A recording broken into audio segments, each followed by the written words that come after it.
Donc, la ministre des Affaires étrangères française Catherine Colonna est en visite à Kiev ce lundi. Comment qualifiez-vous le rôle de la France aujourd'hui dans cette crise? Et quelles sont les conséquences pour la France et l'Europe? Alors tout d'abord, cette visite, force est de reconnaître qu'elle est largement symbolique. En effet, la diplomatie ukrainienne reste un domaine réservé à l'Élysée et pas forcément laissé à l'initiative du ministère des Affaires étrangères. Ensuite, dans le contenu, ces entretiens portent surtout sur le déblocage des exportations de céréales, davantage que sur le règlement du conflit, forcément.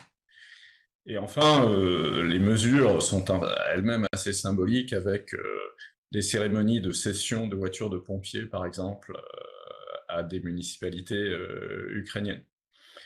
C'est que ce soutien manifesté par la France à l'Ukraine est largement inconditionnel, et en cela, la visite de la ministre reprend le soutien inconditionnel de son prédécesseur Jean-Yves Le Drian.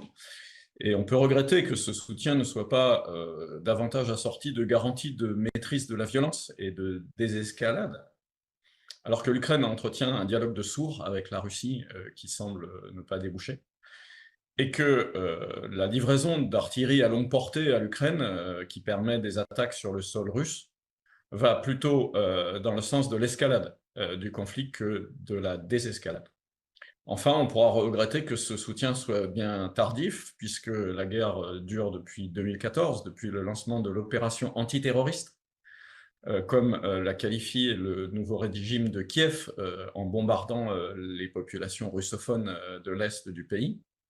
Et c'est la véritable origine de cette opération militaire spéciale décidée par la Russie en février. Et la France était garante des accords de paix de Minsk, qui ont été signés puis dénoncés par l'Ukraine. Donc on peut regretter que le soutien français n'ait pas été plus manifesté plus tôt et assorti de ces mêmes conditions de garantie. Et donc aujourd'hui, 100 jours après l'opération militaire russe en Ukraine, comme vous dites, il paraît de plus en plus, probable que le conflit, va se prolonger. À votre avis, existe-t-il, d'autres pistes qui sont, sous-estimées ou qui ne sont pas encore évoquées dans le débat, mais qui pourraient éventuellement, au moins calmer la situation? En effet, la médiation française a montré aujourd'hui ses limites dans ce conflit qui semble durer. Et une médiation étrangère, à mon avis, est rendue plus difficile par une polarisation croissante du monde entre les pour et les anti-Ukraine, guerre en Ukraine, pardon.